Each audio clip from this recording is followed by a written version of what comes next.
I saw Stan over there and heard his podcast and all that stuff is really good. I had to call him. I told him, I said, man, you had me thinking, kind of in a different way on some of the stuff you're talking about. So yeah. So you had some really good guests. So I appreciate being included. But you know what's interesting though, it's funny you say that. And again, we just jumping this thing off.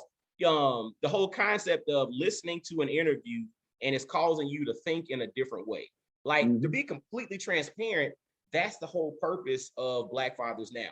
So it's Black Fathers Now, but the reality is this is really more so about personal development. It's about decision making. It's about figuring out who you are and then having the courage and the confidence to step into that. And to me, what I've come to realize is by really having conversations with eclectic brothers from all over the world, from all walks of life, there are solutions for your life, anybody's life who's listening to this, embedded into their journeys and stories. And those solutions literally can be found in this conversation we're gonna have today. And this conversation we're having today is with my frat brother, Frank Shanklin Jr. What's happening, y'all? This is Mike D with Black Fathers Now, where we're bringing the village to the brothers. Every couple of weeks, you can look forward to a quick inspirational message or a thought-provoking guest with knowledge and wisdom, all geared towards helping you be the best father that you can be. We're bringing the village to you. Now it's your turn to do something with what you learned. All right, y'all. Let's go.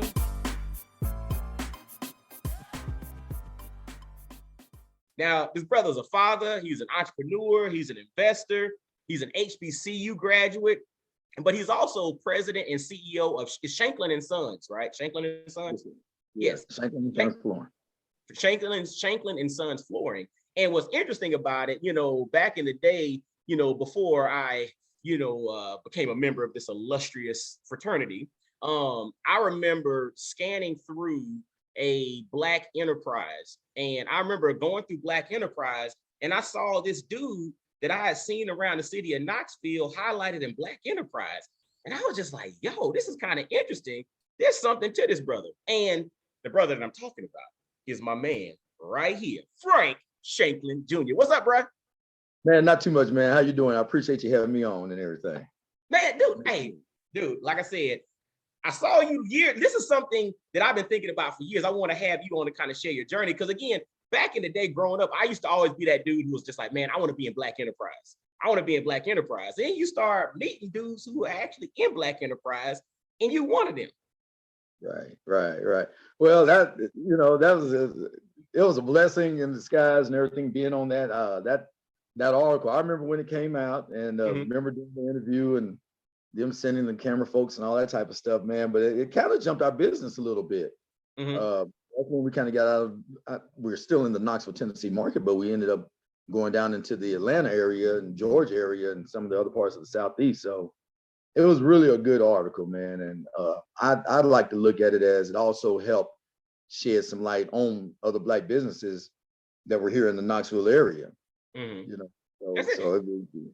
it's interesting because again, we're in Knoxville, Tennessee, and Knoxville, Tennessee is not Memphis. So it's not known as being a Black city. It's not known as being kind of a mecca for Black entrepreneurship and Black folks doing it. But the reality is we have folks like yourself who are really doing amazing things in this particular area. And again, this is something that spans all over the world, but just for people to kind of wrap their mind around, we have, everybody hears Atlanta, they hear Memphis, they hear New York, LA, the Bay Area, Miami, but they don't always hear these little gems in which folks that look like you are doing the doggone thing in the realm of business.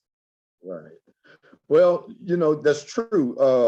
But if you look back in the history of Knoxville, before gentrification and all this stuff kicked in, there was a lot of Black businesses. They often talk about the history of the old city in Knoxville, if you're familiar with that, and how that was just lined up back in the 30s and 40s and the 50s with just Black businesses, whether they were doctors and lawyers, accountants, or tavern owners and tailors and things of that nature. So we, as Black business owners in the city of Knoxville, have been very integral in the growth of this city. I just think over time, Black entrepreneurship just kind of fell off to the side for the simple fact that you had the desegregation laws which allowed a vast majority of Black folks to go and get federal jobs, or what you call the good jobs at plants and things of that nature.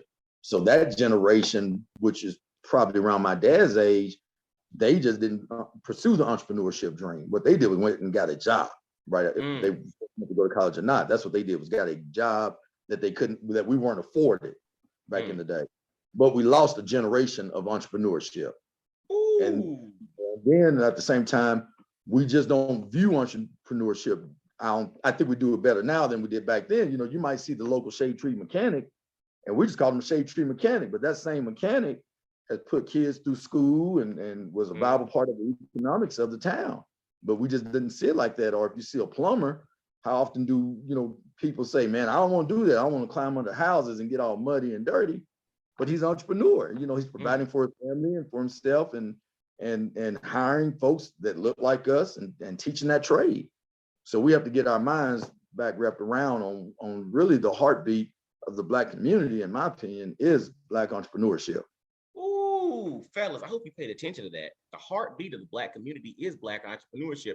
And what's interesting, as you were talking, one of the things that really resonated to me was the whole concept of story and narrative and how we define things. Because again, now entrepreneurship is sexy, meaning like you go, like when I go and speak at a college or whatever, every little young guy at the college wants to be an entrepreneur. I want to be a boss. I want to be my own boss. Because this is what they're seeing on social media. This is the story that's being told, which is good. You know what I'm saying?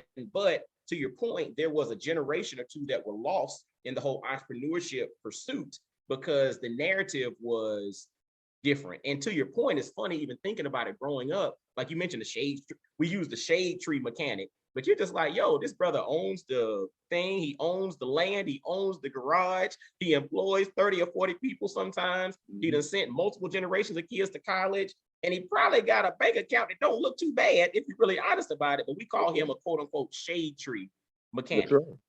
But at the same time, you're showing up to get your car fixed. There you go. So it's a narrative, and it goes back to narrative and story. And I think this is why it's so important, especially for Black men, to have conversations that go beyond the surface of what's the stuff I got, car I drive, and house I live in, but to really get into the nuances, because these narratives or these stories are so important for us to grab a hold of, to really embed into how we operate. And to me, that kind of leads into how we like to start the interviews here, is with shout outs, because our narrative and our stories don't start like right now, or your narrative or story didn't start as president and CEO of Shanklin and Sons Flooring.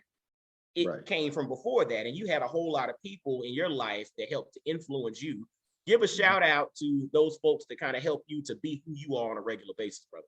All right. Well, I would first have to give a shout out to my father, because his hard work ethic.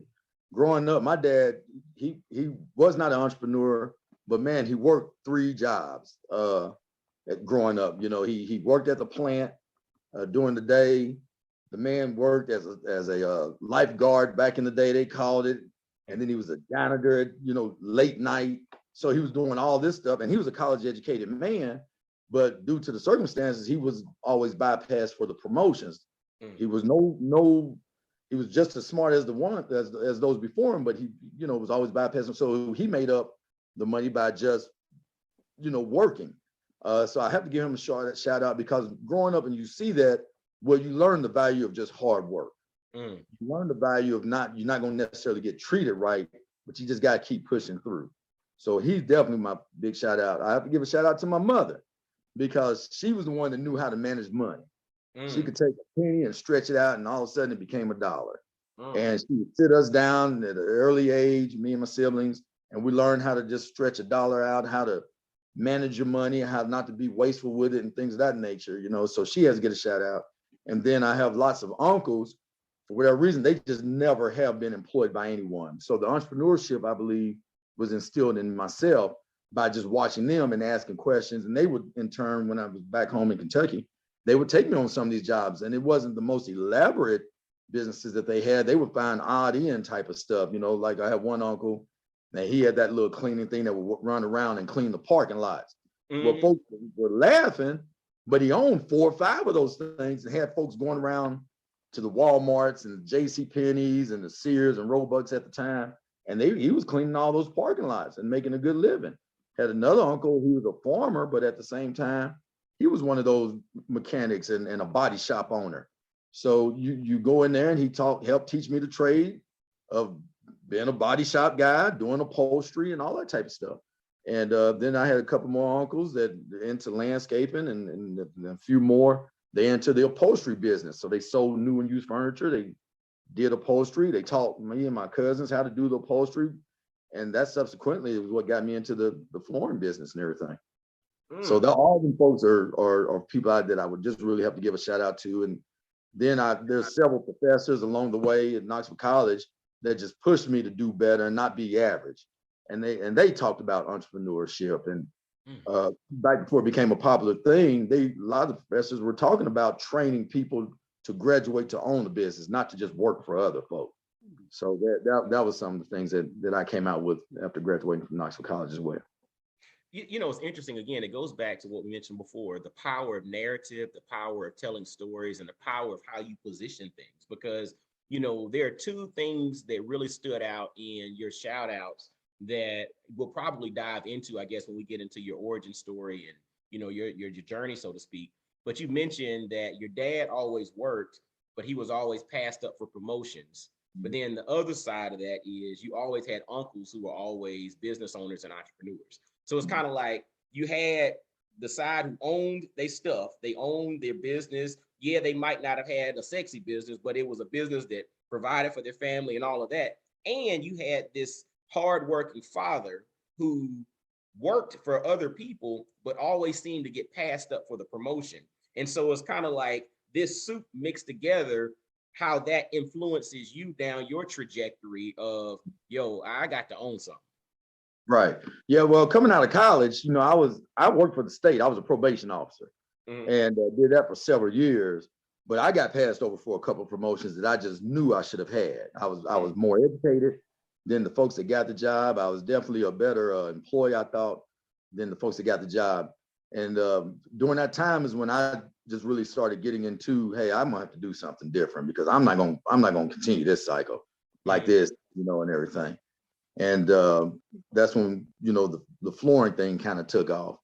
And once it kind of grew and I gained a couple of pretty good little contracts, that was it for me, man. I knew it was time to go. You know? So take it back a little bit though. So you mentioned the flooring thing just took off and, you know, you were a probation officer after college and all of that, but you mentioned Knoxville College numerous times. And so we definitely like to celebrate, you know, HBCU education because, you know, especially throughout history, the vast majority of Black folks who were college educated went the HBCU route. Talk to us a little bit about growing up, what led you to Knoxville College, and then, you know, talk to us a little bit about what really, you mentioned some of the inspirations with your uncles, but what really inspired you to get into flooring, you know, as you move forward? Well, starting out, you know, I originally started out by attending Kentucky State University. I went there on a athletic scholarship and did very well and things of that nature. But along the way, once I was going into my junior year, then my mother became real sick and everything with cancer and everything. So and then about a couple months after she got diagnosed, my father had a stroke. Well, my intentions were really just to go back home for a semester and allow my younger brother to get ready to go to school. And he ended up going off to Morris Brown. Well, that semester turned it into a year because right after that, it was time for my sister to leave for school. So my parents were still kind of healing from their illnesses and things of that nature. So my sister ended up going to Tennessee State. My brother was down there at Morris Brown. He did a year, but then he came on back to kind of help out with everything as well. And I didn't know we were here in Knoxville, Tennessee at that time because my dad's job transferred him here. But I never knew anything about Knoxville College, to be honest about it. But once I found out it was HBCU, I wasn't initially going to go back to school. I was just content that I was just going to get a job. And I had little part-time jobs. I was a cook at Cracker Barrel. I think during the morning, I worked for a roofing company. I worked at an ice plant here, you know, and everything. I was a janitor. And man, you know, at a young age, when you're 19, 20 years old, you really think you got everything that you need, you know, and you're just having a good time. And You got a car, you got a little pocket change with you, so you just do that. But you know, man, I met a lady and she was the admissions counselor at Knoxville College when I was at Cracker Barrel, and she just came in with her husband at the time to eat, Miss Carolyn Scott. She since passed on, but Miss Carolyn Scott. And I was back there cleaning them dishes and everything, and she just kind of just kept looking at me. So she said hi, I said hi. And she just stopped me and said, young man, what are you doing? I said, well, I'm working. She said, well, what are you doing with yourself? I said, well, I'm working, you know, and she kind of had a brief conversation about, you know, you look like you got a little smarts about you. And, you know, you ought to consider going back to school. So she left and everything and came back the following week. They always did breakfast there. And then one morning, right when she got ready for breakfast, she asked me what time I was getting off from work. And I told her, and I got off and she was back in there. And I had said something to the effect like, oh, you came back to get dinner or something.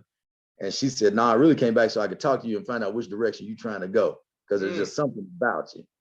And we had a long conversation about where I started and talked about me and my athletics and all that type of stuff, and talked about high school. My grades were good, you know, and all that type of everything. And she was basically trying to recruit me and convince me to continue my education at Knoxville College. And I told her I would come and check it out, didn't do it. And then she came back and told me and convinced me to at least register for one class. And I told her I'll come and do one class. And she got me up in there and had me full about 15, 16 hours. And then she told me, you're going to make a decision to quit one of these jobs and everything. She worked hard and found me some money so I wouldn't have to struggle with, you know, making payments and everything to the school and all that, and got me a little work study here and there. So I would have to also include her in my shout out. That she was the one that really, you know, got on the path to getting me back in school. And along the way, she became really good friends with my father and my mother. And she just told them that she's gonna make sure I'm gonna get taken care of and everything. Dude, I'm gonna tell you what's so powerful about just hearing that. You know, you have this person, this lady who sees something in you, and it's interesting. And this is why it's so important for us as we become elders to find up and coming folks and make sure we pour into them and identify opportunities, because it ain't what you in the dog pound said, it ain't no fun if the homies can't have none, right? So we should be trying to throw opportunities at other people, but then we should also be looking at folks that are coming up and looking at things that they might not be able to see in themselves. Because she asked you a question, what are you doing with yourself? It's something she saw in you washing dishes or how you carried yourself, that she was just like, this young man needs to be over here. I see more in him than he sees in himself. Because what you said a minute ago was, I got my 3 jobs, I got me a couple dollars in my pocket, I got me a car, I can kick it. You know, I'm 20, 21, that's all I need. You know what I'm saying? I got, That's right. you know. Yeah. She put a stop to it, you know. She put a stop to it, because and it wasn't that she put a stop to your fun. It was the fact that she saw something more in you than you saw for yourself at that particular moment. That's right. So, you know, and when I got up there, man, it reminded me of Kentucky State. I was comfortable, and I was just like, I walked out. I remember walking out, and I just shook my head like, man, she done got me taking these credits and everything. But the campus and the students up there were just so, you know, they just were warming. You know, it was a family environment, right down to the professors you saw walking across campus. A lot of the guys that I met that first day standing in line. See, back then, you couldn't register for class online. You had to stand in line, and you had to make sure that your classes lined up with the right times and everything. So you got a real quick introduction to meeting people, because you're just standing in line and you running across campus and trying to get the teachers to sign off, the professors to sign off on this stuff. So met some good folks and all that stuff. And then I just got to think, I was like, you know what? I'm gonna move on campus. I just decided to move on campus. Bumped in when I was in line with a good friend of mine to this day, Eddie, who lived in Denver, and we became roommates the whole rest of the time and everything. So that gave me somebody he kind of got there the same way I did. We were able to share some of the same experiences. He was originally from West Virginia and everything. And to this day, man, we just when we talk, we just always look and laugh at each other about how we got there. And you know, God was just following the man. He was just making sure that the right people were put in place at the right time. That That is so interesting. Again, and I probably referenced it at least 100 times. You know, one of my favorite books is The Alchemist. And the premise behind The Alchemist is, as you pursue your personal legend, the universe conspires to help you along on your journey. But the whole premise is you have to start pursuing. So as you start walking down this journey, this thing that you're called to do, God opens up these doors and starts putting people in place to help usher you along. It's kind of like if your car is broke down on the side of the road, ain't nobody gonna stop to help you. They just gonna drive around you. But if you get out of your car and start pushing your car, you're gonna have somebody that's gonna pull over and jump out and help you push. So it's like as you start walking, as you start doing something, and even in your case, working at Cracker Barrel, as you start simply carrying yourself as somebody who there's more in store for me, somebody's gonna notice that and say, hey boy, come here, let me talk to you for a second. That's right. And that happened. There was one guy in particular, he was on the food line. And I cannot remember his name, man, but he was a pretty good athlete coming out of high school. He had ended up playing college football, you know, got in a little trouble and had to do a little time. And we would just always be on the line. And I distinctly remember him even saying to me, he said, man, look, I done all, I'm about as far as I can go because I done messed up along the way. But you have a pretty good head on yourself. And don't let this place right here suck you in and as far as you're going to go. And when he said that, it wasn't too much longer that Mrs. Scott showed up out of nowhere. So I think about that a lot, especially though, you know, when you walk around here and you look at these younger kids, like you say, but I think about that a lot and just see how, you know, it's just how the timing of everything lined up, you know, with him saying that, Mrs. Scott popping up, the supervisor that even when I was a janitor at night, we would talk a lot. And he would even tell me, you know, man, I'm just doing it because I'm retired. You got a lot of life left in you. So you need to go out there and make sure that you get it done right and everything. So, you know, things were always put in place for some reason, as long as I listened, you know, to possibly succeed and everything. I had to listen. I had to listen. Go ahead. What were you going to say? I'm sorry. No, I just said I had to listen. Yeah. So things were always put in place. Dude, I'm gonna tell you what's so crazy about just thinking about that. And again, we're speaking to Black men, we're speaking to leaders, we're speaking to fathers, speaking to, I mean, there's women that tune in too, because they like to hear what we're talking about. The reality is, fellas, no matter where you are in life, maybe you are a person who is, you know, in your 60s, 70s, 80s, whatever, listening to this conversation, and you feel like, you know, I've done what I'm gonna do in life. Now it's your time to go and who can I pour into? Because like Frank just mentioned, dude, there was a brother on the line working with him that saw something in him and he was pouring into him. You know, he met the lady who was in the admissions office at Knoxville College who would come and eat breakfast with her husband all the time, who saw something in him, right? There were other people that he encountered along the way that saw things in him and he poured in. But what the biggest thing he just said was, everything was laid out for him if he was willing to listen, right? Now, again, we all bump our heads. I know I done bumped my head numerous. I'm probably gonna bump my head later today. You know what I'm saying? Like it is, it is what it is. But it's laid out if we listen, but we have to listen to what we're supposed to do and pour into those that are coming behind us. You know, we as the brothers, we learned about the bridge builder. We're building a bridge for those coming behind us, but how many of us, and this is like a come to Jesus moment for some folks, how many of you are trying to make life better for those coming behind you? I'm not talking just about your kids, but how many of you all see a young brother over there and pull them to the side and say, like, look here, man, I see something in you. I open up a door for you. Maybe I'll give you a job. Maybe I'll make a call for you. Whatever it is, I see more in you than you might see in yourself. How many of us take time out of our schedule to do that? Because Frank, you are a testament of that, brother. Well, yeah, and it's very important to give back. You know, I've often, two things I've lived by is, number one, I've always felt like, you know, God will give you a blessing, but it's subtle. You have to pay attention. You know, you every once in a while you might get that big bang blessing, but I think the majority of the time, the people that are put in front of you, the blessings that you're given, they're subtle. And once you pay attention, then you start getting to the bigger part of it. So I always believe in that and paying attention to things. And then giving back to other kids and stuff. I never have had to be worried about my kids, my two kids, me and their mother.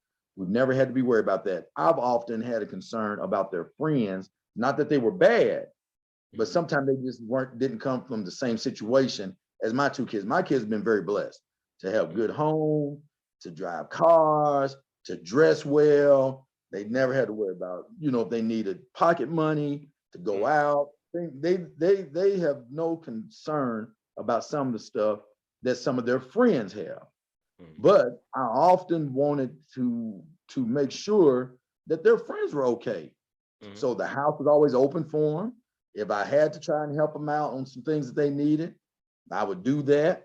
If they just needed a listening ear so they can vent, so they could cry, so they can just be angry at certain things. But I always would turn around. I want to talk to them about their grades. I want to talk to them about their future and things of that nature as well. So that's part of that lifting as you climb. That's part of that giving back. That's part of the bridge builder and all that stuff. So, and it's very important that we do that. I think back to my dad and my uncles. I'm coming from a little small town. Everybody was in the same town, but those guys and some neighbors, they would watch the kids. They would yank up a kid. They were always coaching. They would jump on you. They would hug you. They would praise you too. But back then, also, you might get a whooping along the way while you try by everybody. Yeah, man. So you got all that community involvement, I would call it, from folks that were in your neck of the woods and everything. So I just kind of do the same thing to a certain degree. With young kids, there's a lot of kids when they walking from school to home, they have to pass my place of business, and if they just walk in, there's nothing wrong with just, hey man, how was school today? Did you make all A's or all B's? And normally when you ask that, they just automatically kind of open up and they'll tell you that, and then you give them a word of encouragement and let them know, hey, I'm gonna be asking you now next time I see you. Don't dodge me. I'm gonna be looking for you. And sometimes that little bit of conversation right there can change a life or get them through a day. So I'm a believer of that. Dude, I'm gonna tell you what's so interesting and so powerful about that is we sometimes overlook the small things, but the reality is those small things are in essence the major things, because those are the things that we ultimately remember and have the biggest impact. So I had this theory a while back. It's like we need to reframe or rename things and stop calling them the small things, because they're actually the really big things. So the little words of encouragement, when you see somebody that's struggling or down, just, having a conversation with them, like how you don't realize how many individuals you may have helped to keep from committing suicide because they were down that day because you lifted them.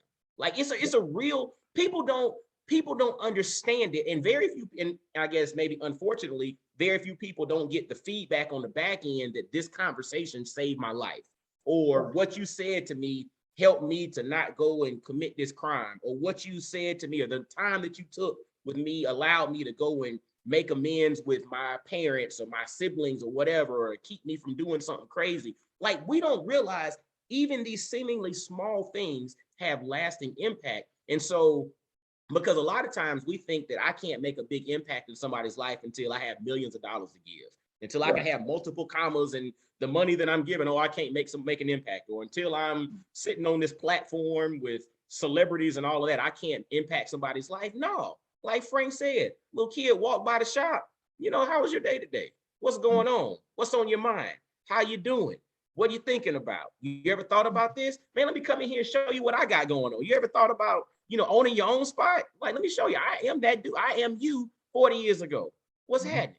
Like, we got to start doing more of that. Yeah. I agree with you on that, man, because you just don't know the effect. Now being older and everything, I even every once in a while will, from my probation days, somebody will walk in here that I had on a caseload and everything, and they've seen the sign and they'll walk in and wondered if it was me, and they'll just come and they'll just tell me, man, I appreciate what you've done. I honestly had to lock a few up, and they'll even say, man, if I would have listened to you, I probably wouldn't have got locked up. But they all say, hey, man, you was fair. You warned us, you was fair. You gave a few chances and everything. And they just, so that does my heart good, and especially when you see them, because when I see them now and you look at them, man, I wasn't that much older than they were. We only had about 4 or 5 years that separated us. I was just coming out of college, they were right there getting ready to cross over into adulthood and everything. So I was the last stop for them before they get into the adult system. So weren't that much older, but it's good to always see folks like that, or, you know, maybe some kids I may have coached along the way, and you see them out and about and just talk to them. And they normally do say something where maybe just spending that time. So I'm a big proponent of just spending time. I will, you know, I'll move a meeting around to go and talk to kids, you know, because I just think that's that important, and you just don't know what impact you're going to make on somebody that day. And if you're really right there for a specific reason at that time, you just really don't know. At that, yeah. You just got to take those moments, man. Take those moments. And you mentioned, you know, again, kind of going back a little bit, you know, you were a correction officer or parole officer right after college, but then eventually you transitioned into, you know, creating Shanklin and Sons flooring. Talk to me a little bit about how that came about. Like, how did you come up with, or how did you all, you know, build this company? Like, where did it all start from? Well, it really originally started with my dad wanting to try and retire early. Okay. And we grew up, I mentioned my uncles that had the upholstery business, but they also did some carpet installation. So growing up, you know, I learned it as a young kid from my dad, who helped my uncle. So I knew how to install carpet and sheet vinyl, which was the big thing at the time, because doing breaks from school and stuff, they had jobs, and me and my cousins would come and do it. Well, along the way, when we were trying to figure out what to do, you know, we had all these different businesses in our head, but the flooring business is what we knew. It was the least costly thing you could get involved in at the time. And we knew one thing that we had was the gift to gab. We could talk, we could sell. So all we had to do was just use our people skills. And that's how we got into it. And once we got into it, after about a year or so, my dad just decided that, hey man, I'm just gonna stay out here at this plant. I'll help you when I can. And we went through that whole ordeal. We had brought my brother into it, but he decided he wanted to go in the military. So he went on in the military and everything. So I just decided, well, I'm just gonna take it and run with it then. And I did that while working full time. And then after about 3 or 4 years, I met a guy when I was on vacation down in Georgia. And we finally got to the point where I bid it on the job and won the contract. And by the time I backed out how much it would cost for the material and labor and what's left, I just made up in my mind, I can live off the rest of it. If I don't do nothing else, this is enough for me to live if I got to go find another job. And I decided right there that I was going to quit. So when I came back the next day after finding out about that contract, I wouldn't advise nobody to do it, but I didn't give no notice. I just told them I quit. I work these numbers out. I'm out. I worked the numbers out all night and crunched them. And I went over and over and over. And at the time, you know, my ex-wife and I, we were getting ready to have our first child. So she just said, just as long as we don't lose the house, or as long as we don't lose anything. And I remember telling her, I said, no, we ain't gonna lose nothing. Push come to shove, I'll go to McDonald's and flip a burger if we got to. And she said, all right. And that next morning I walked in with a box. And they were like, what you doing? I said, I quit. I just said it's just that easy. I just said it that easy. I didn't do no exit interview. I didn't do nothing. I quit. I'm done. And I walked out of there and I said to myself, boy, if this don't work out, I know I can't come back here. But so, and then along the way, I had already kind of put in for some other jobs. I was trying to leave there anyway. And along the way, right when I decided to do it, the railroad, Norfolk Southern, they're called. And I had made it to where I got hired to be a railroad police, which is a federal job. So I had accepted it. And then they were ready to send me down to training over in Quantico. And man, I didn't show up for the ride. And they called and called. And I just told them I just can't do it. I just felt like this is what I'm gonna try to do. And that was it. And that's what I did, man. So it's been going ever since. So I say, 1999 is when I became a 100% full-time entrepreneur. 100%, 1999. It was interesting, man, how you think going through your journey, you came home, due to take care, family situations, right? To kind of, be there for your mom and your dad, and then also create, the opportunity for your younger siblings to then go to college. And then while there, you started working, but then there was always something inside of you. So again, it goes back to this whole notion of sometimes we don't know what we're in store for. And that's why it's so important to be in community with folks who have the intention of finding what's in you, and really they're on a mission to pull that thing out. Me as a personal development coach, that's what I do. It's just like I can see stuff in people that they can't always see in themselves, and I'm here to help pull that thing out. It's not about creating something that ain't there. And so that's the thing that's interesting. These people saw something that was already there. They didn't see like, okay, this guy could be all of these things. No, they looked at you and said, there's something here, right? They poured into you, which led you to this position, which got you into college, which then you started working as a probation, correction officer, doing all your thing. But the stuff that you learned way back in the day opened up this window for this business that, that your dad and your brother were a part of. But the reality is your dad was like, I think I'm going back to this here job.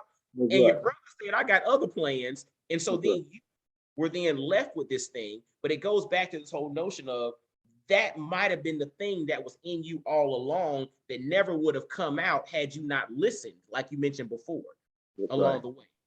Yeah, I agree with that and everything, because before I made that final decision, for some reason I picked up the phone to talk to my uncle about it. And he explained it just plain and simple. He just said, the family called me Frankie. He was just like, Frankie, I'm just gonna tell you, man, for some reason, when you got your own business, you can make $300 and you hold on to that $300 for a while. But if you work for somebody and you make $300, that $300 is gone in 24 hours. He said, I can't explain it, but it's just something about having your own business, making your own way, doing your own thing. And he never, and he's 82 years old now. He never in his life worked for anyone. Wow. And so any business type stuff, I would always just kind of talk to him, but he would just put it in just such easy explanation that you just felt good after talking to him about it. So once I got off the phone, I had already made up my mind. Hey, I'm just gonna go ahead and try. Just go ahead and try and see what happens, because I was scared that if I didn't, it would probably always eat at me. If I didn't try. Dude, check this out. I'm gonna tell you, and fellas, I hope y'all are paying attention to that. A lot of times we don't think about with opportunity costs. We don't think about the what if I don't factor, right? If I don't do this, we always think about the risk of it. If I do it, it might hit the fan. But we don't understand that the thing that eats at you more is not the loss that you might have if the thing doesn't work out. It's this in the back of my mind, you know what? I didn't try. I didn't at least step out there, because I never know. I mean, I could be some monumental success and get in Black enterprise and have contracts all over the country, or, I could fall on my face. But the reality is I'm not going to know until I try. And so I encourage each one of y'all. Now, we might not encourage y'all to go and just say, quit your job. I'm not going to encourage that now. That was definitely going out on a limb. Yeah, that was going out on a limb. But maybe there are circumstances in which you do have to throw the deuces, right? Well, for some people. Yeah, but you got to remember, back in that day, man, it wasn't like I was making any big money or anything like that. I mean, back in the day, the probation officer, I was only making about $14,000-$15,000 a year. So, so you just thinking, I can go and catch a couple little part-time gigs and probably make a little bit more than that.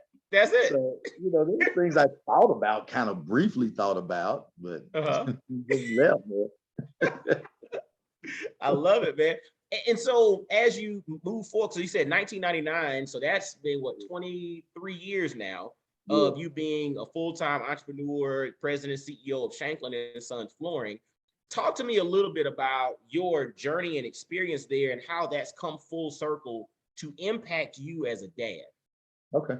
Well, the journey, it definitely forced you to get up.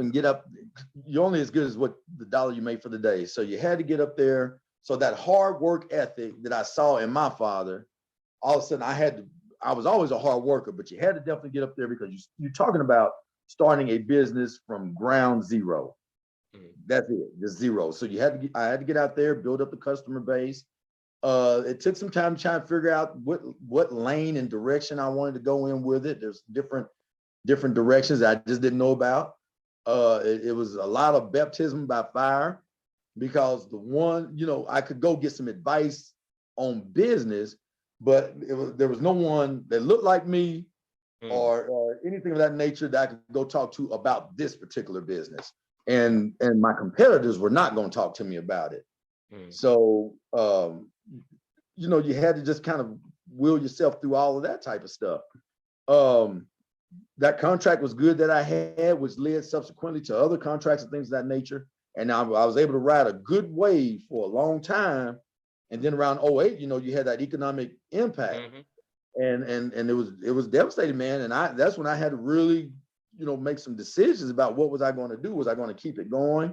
Was I going to get up every morning and really try to make it work? Or was I going to go and get a job? Because when that economic hit, it hit everything. So you had, it's just like you wake up one day and you had all this money in the bank and all of a sudden it was just gone because companies were calling in notes and loans. You had people that owed you money, but they didn't have money. And you could sit here and threaten to go to court all you want, but they didn't have the money. You owe people.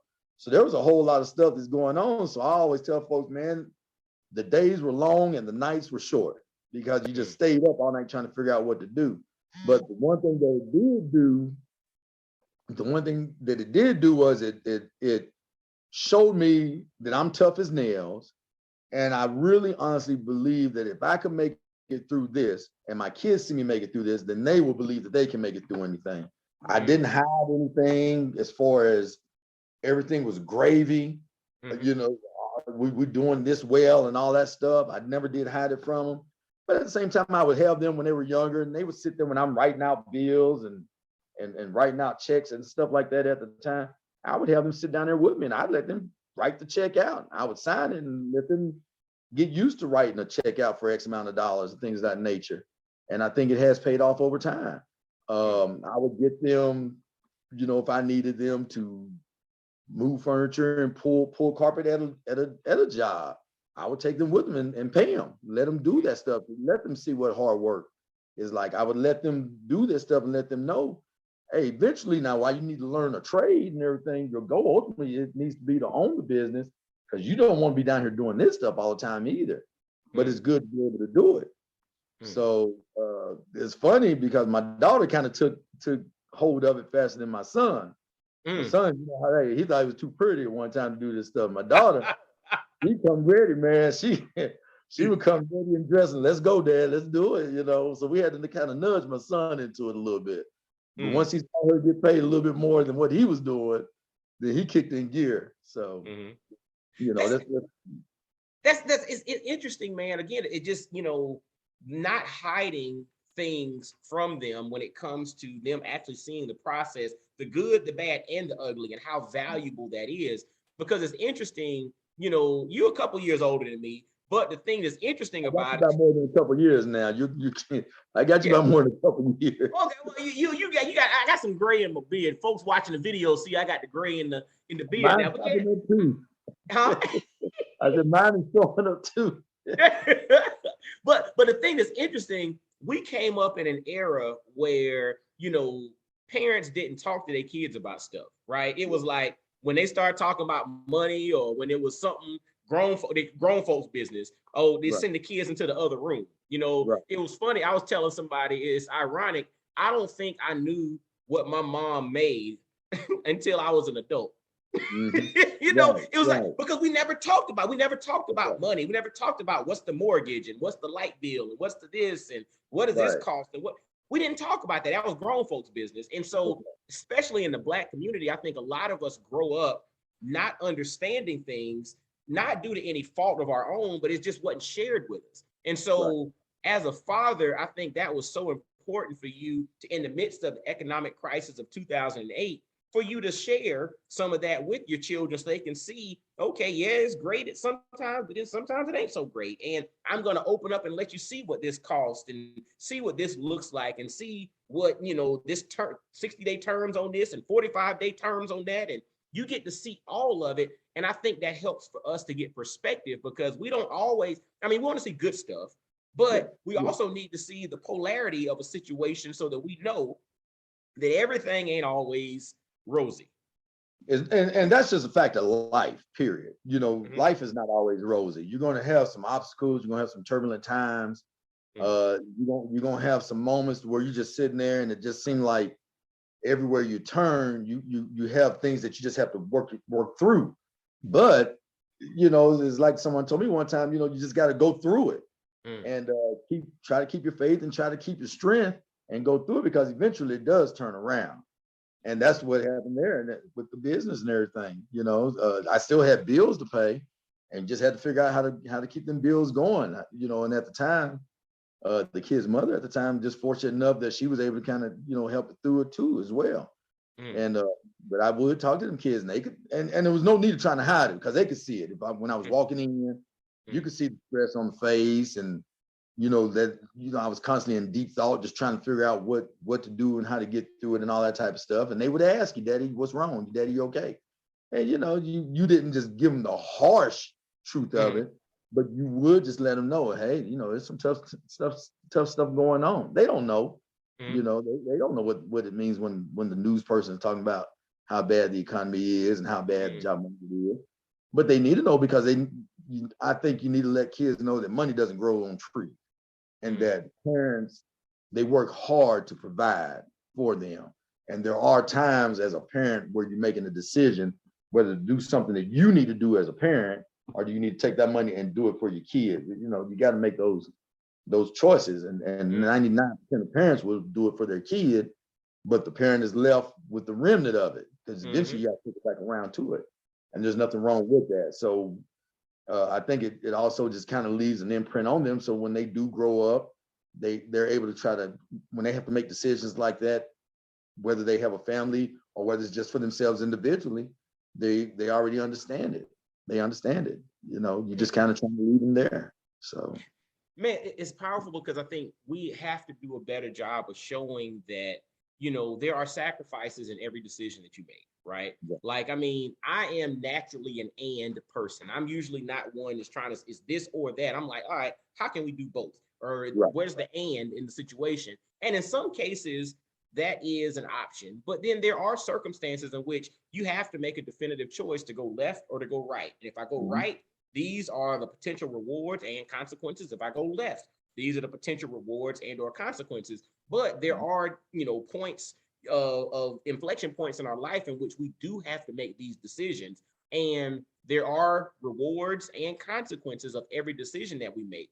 And I think that's something, and on a personal level, just kind of being transparent, that's something I have to do a better job of with my kids, because I'm an eternal optimist. I'm the one that sees the glass half full. I look at the opportunity. I try to block out the negativity, but I can't be false in how I operate, in the sense that I have to also be honest and say, like, look, okay, maybe Daddy ain't feeling great today. Okay. Because I'm the one that, even if I could be sick as a dog and I'm like, oh, I'm good, let's go. I'm just going to push through it, and I'm not being genuine. And I think that does a disservice to my kids as well, because they don't see that Dad is not Superman, right? They don't see that Dad got issues at times, and I got struggles and challenges and stuff that I get frustrated with, and he says the wrong thing. They don't, if I hide those things, I do them a disservice, because then what happens when they're faced with a challenge? They think that everything's supposed to be rosy. So I appreciate you sharing that, because for me as a father, that's something I have to work on, not to be negative, but I have to give more of a balanced view of life at times. Well, that, and the reason it's like that, man, that's because, that's how we're taught. Black men, we take on our issues and a lot of everybody else's issues. And then fortunate enough where you have a family and things of that nature, you end up taking on the family issues. You end up taking on, if there's a shortage of money, you're the one that's trying to figure out how to come up with that excess of money. If there's a problem around the house, 9 times out of 10, they just tell you, hey, the dishwasher don't work. Well, you got to figure out how to get the dishwasher to work. Hey, there's a fuse on, and you got to figure out who to get over there to do it. And then if there's a problem that goes on at school with your kids, well, you want is marching up there so you can make sure that this is going to be done right and fair. And put yourself online. So there's a lot of things that Black males and Black fathers take on outside of their own stuff. And it can be, you know, a weight on you and everything. So you do, you know, get into that little spot where you just, you know, you're just trying to take on so much of the load. And even when you don't feel well, you know, you get up and do the things like you say and all that stuff. And to be honest, sometimes even as a Black father, you're not even too sure if you're appreciated for the stuff that you do, because they may not really understand, your family and friends may not really understand how much you're taking on and what you're trying to do to settle the stuff that you've taken on. So, you know, that's just, you know, how we were raised. At least that's how I was raised. My dad, looking back now, he took on a lot of stuff. Yes. You know, and it was stuff that was even outside of his household. He was taking on a lot of stuff for his siblings, you know, because he was one of the older kids. So they would just bring all their problems to him. So, you know, so you just don't realize that stuff. So nowadays, our age group, I think we are trying to do a better job of showing that, hey, man, you don't have to necessarily be a steel curtain 100% of it. It's okay just to let someone know, hey, man, today is not the day. Let me just have a day to get my head together, and then we'll pick it on back up and all that stuff. So, bro, I'm gonna tell you what's so powerful about what you just said there, because we're now in this environment in which self-care is basically on the forefront of the conversation, especially with men. So for the longest time, to your point, we were taught to bury it. Man, we don't cry. Man, we don't do that. Man, we don't. Man, dude, look, suck it up. You better man up. You can get out there and figure this thing out. And I think that was to our detriment to an extent, because we then don't have a release, or we don't have an opportunity to be honest. And so we just bottle this thing up, and you bottle it up, and you think about a soda that somebody's shaking. Eventually that top won't come off and it's going to go everywhere. And that's where you look at some of us having issues, circumstances, or situations in which there is a blow up, and that blow up could have been avoided if maybe we have kind of taken some of the pressure valve, you know, released the pressure valve a little bit by having time, having space, having self-care. I mean, even things like therapy and counselors and, you know, coaches, and having an opportunity to have folks who are not your yes men, who are going to give it to you straight. Because, I mean, that's the other part. You know, we surround ourselves, if we want to, with folks who just going to basically say, hey, dog, keep on going. Like, nah, bro, that ain't the move. We got to have some, nah, bro, that ain't the move, folks in our life as well, to kind of help us to release, get different perspective. And because when you know better, you do better. I don't begrudge my fathers and my grandfathers and great-grandfathers, because, again, they grew up in Jim Crow and segregation. And before that, it was slavery and all these different things. They didn't have the tools. Now we got the tools. We just got to use the tools. Got to use them, and don't be scared to share, you know, and talk and express, you know, what you had to go through. You know, it's okay to cry. You know, I grew up not crying and all that stuff. But hey, man, hey, I'm gonna tell you something. If you ain't crying, you try having your own business, and you try to make it between paying your light bill at home, your light bill here. This thing's gonna bring you down to your knees, and it's gonna make you cry and all that stuff. And sometimes, and then once you cry, you get up, you feel a little bit better, and then you ready to go on again. You know, dude, I'm gonna tell you what's crazy about that. So again, this is Black fathers now. Some brothers don't admit it publicly. I ain't talked to one brother that's a dad that said he ain't never cried. Because, man, just being a freaking daddy will at some point, you might be in that closet by yourself, turn the shower on, you might be in there boo-hooing yourself. You're gonna cry as a father. You will cry when you're mad about something that has to do with your kids. You're gonna cry when your kids are hurting. Your heart pours out for them, and you cry. You're gonna cry when you're happy. My family laughs at me to this day. I remember my daughter's 22 now, but when she graduated from preschool, it was just preschool. I was crying like a baby. You know, and they just looked at me laughing. And I mean, I was crying and I was sweating. I was crying so hard. It's real, dude. Let me tell you, we had a story like that. Like, we were at church, and it was my little girl Morgan. it was like the first little dance thing they did at church. Right. And our pastor laughed because he looked over and all the daddies on that front row were sitting there crying with their phones up, taking pictures. Right. I was one of them. It's like, man, they're just boo-hooing. It's like, what? You cry at that stuff. You cry at this. You cry watching them grow. You cry at their successes. Yes. You know, you cry when they bump their head, but you're trying to get them through it. You know, and everything. And that's just part of it. And they may not know you cry. Like you said, you may have to go in that closet. I used to go and just lock myself in the bathroom for a second and everything. But you're going to do that, man. And that's just part of the father stuff. And being a father and doing that stuff now, I'm sure my dad had shed some. He might have rolled around town to get away so you wouldn't see him. But that's just what fathers do, and that's just part of being a father, and it's okay, you know. And you sometimes you sharing tears together, you know. My son, we shared tears. It just, you know, he was fortunate to play basketball out there at Oak Ridge, and they made it to the state. But when they lost, man, he just had a breakdown moment, man. And you just hurt for him, you know. You just think back to all the hard work to get to where he is, and you know, it just didn't get the ring or nothing like that. But you just sit there and you hug him while he crying, and then all of a sudden you start tearing up. That's just part of fatherhood. That's just part of fatherhood. I don't regret it. I don't resent it, and I wouldn't change it. I wouldn't change it. That's part of it. And I'm gonna throw something in. I think this is a good way to kind of bring it full circle and wrap it up. You know, we talked about the importance of narrative and telling the story and how we tell the story. And you mentioned something there that even though we never saw maybe our dads and our granddads cry, the reality is they probably cried. They just did it to themselves and they kept it to themselves. Now that we know better and do better, it's incumbent upon us to make sure that we communicate that it's okay for the next generation. So maybe my son and my daughter seeing me being okay, getting emotional every so often, they grow up in a way in which, you know what, it's okay for me to show emotion. Now, I don't want emotions to lead me in how I operate, but it's okay for me to embrace these emotions that I have. But that comes from how we operate, the stories that we tell, and the things that we put on display. And dude, your life, your journey, what you've gone through, the ups, the downs, what you're doing as a dad, as a businessman, you know, as you're impacting those that are coming behind you, as some of the investments and stuff you got going on in the community, man, I salute you, brother. And I encourage you to continue doing what you're doing because you're making a difference.